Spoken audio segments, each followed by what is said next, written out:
মুক্তিযুদ্ধের চেতনা বাস্তবায়নের জন্য সমাজে কী ধরনের কর্মকাণ্ড পরিচালনা করা উচিত বলে আপনি মনে করেন? আসলে মুক্তিযোদ্ধাদেরকে বিতর্ক করেছে কিন্তু আমরা মুক্তিযোদ্ধারাই।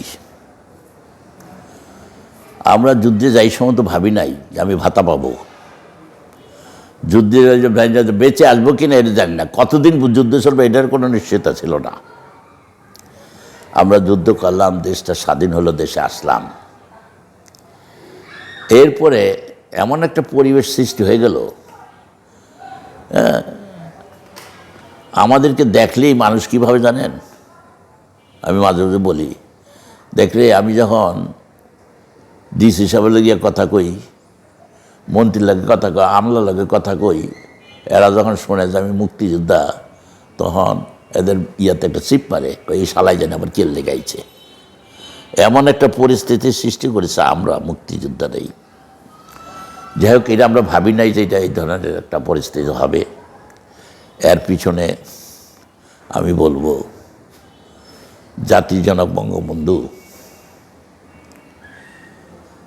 উনি যে সিদ্ধান্তটা দিয়েছিলেন, এই সিদ্ধান্তটা আমাদের জন্য অত্যন্ত ভুল সিদ্ধান্ত ছিল।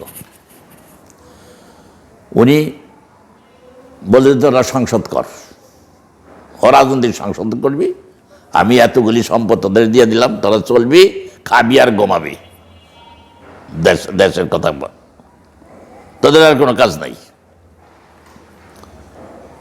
আমি বহুবার বলেছি এই কথার পরিপ্রেক্ষিতে, দেখেন সেই দিন যদি আমরা মুক্তিযুদ্ধেরা এই সংসদ না কইরা একটা রাজনৈতিক সংগঠন করতাম, আজকে আমরা ক্ষমতায় থাকতাম।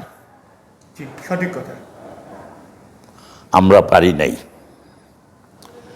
বঙ্গবন্ধু আমাদেরকে মিসগাইড করেছে, আর বন্ধ করে দিল, দিয়ে এমন লোকের হাতে দিয়ে দিল, ওই সংসদ সব লুটপাট করে খাই ফেলল।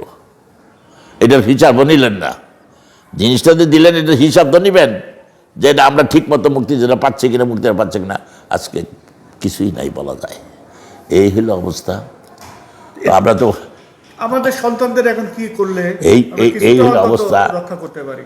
আমাদের ভাবছিলাম যে যেহেতু এই দেশটা স্বাধীন হয়েছে, স্বাধীন দেশে স্বাধীনভাবে মাথা উঁচু করে আমরা বাঁচব, আমাদের সন্তানরা মাথা উঁচু করে বাঁচবে, আমাদের সন্তানদের কর্মসংস্থান হবে, আমাদের সন্তানদের সঠিক লেখাপড়া করতে পারবে, উচ্চশিক্ষায় শিক্ষিত হবে, সেগুলি কিছুই বাস্তবায়ন করা যায়নি। কারণ মুক্তিযুদ্ধ করেছি আমরা, যদি আপনি টোটাল চিন্তা করেন, অত্যন্ত নিম্নবিত্ত লোকরা আমরা মুক্তিযুদ্ধ করেছি।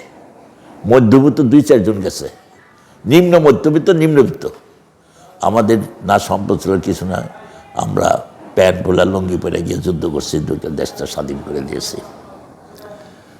কিন্তু এই স্বাধীন দেশে তো আমাদের সন্তান একটু ভালো লেখাপড়া করার সুযোগ পাবে, ভালো চিকিৎসার সুযোগ পাবে, সেই সুযোগটা আমরা করে দিতে পারি নাই, সন্তানকে পারি নাই। আর দাবি কইরা কি আদায় করা যায়? আমাদের কর্মকাণ্ড কি হওয়া উচিত এখন যেটা হচ্ছে, এখন আমি যেটা ভাবছি, বর্তমান যেই অবস্থা হয়েছে, এখন তো আমাদের স্বীকৃতিই নাই। আমরা তো আমাদেরকে হারিয়ে দেওয়ার জন্য, আমাদেরকে এই প্রেক্ষাপট কি বলা যায়, এই আমাদের যাতে এই চিত্রের মধ্যে না থাকি, হ্যাঁ, সেই ব্যবস্থা করা হচ্ছে। এখন তো আরও মুশকিল।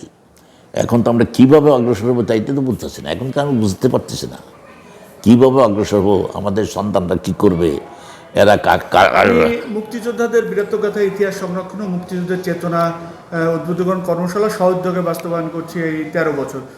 আমার এখন নিজের একটা চিন্তাধারা আছে, যদি কখনো সম্ভব হয় কোনো অরাজনৈতিক মুক্তিযোদ্ধা, এখনো কোনো রাজনৈতিক দলের সাথে সরাসরি যুক্ত নয়, কোনো পদবিতে নেই, এরকম কোনো মুক্তিযোদ্ধা লিড দিয়ে যদি কোনো রাজনৈতিক দল করেন এবং সেইটা যদি ভবিষ্যতে দেশের পরিচালনা ভালো কিছু কার্যক্রম দেখাইতে পারে, তাহলে আমি মনে করি যে মুক্তিযোদ্ধাদের কিছুটা সম্মান ফিরে আসতে পারে।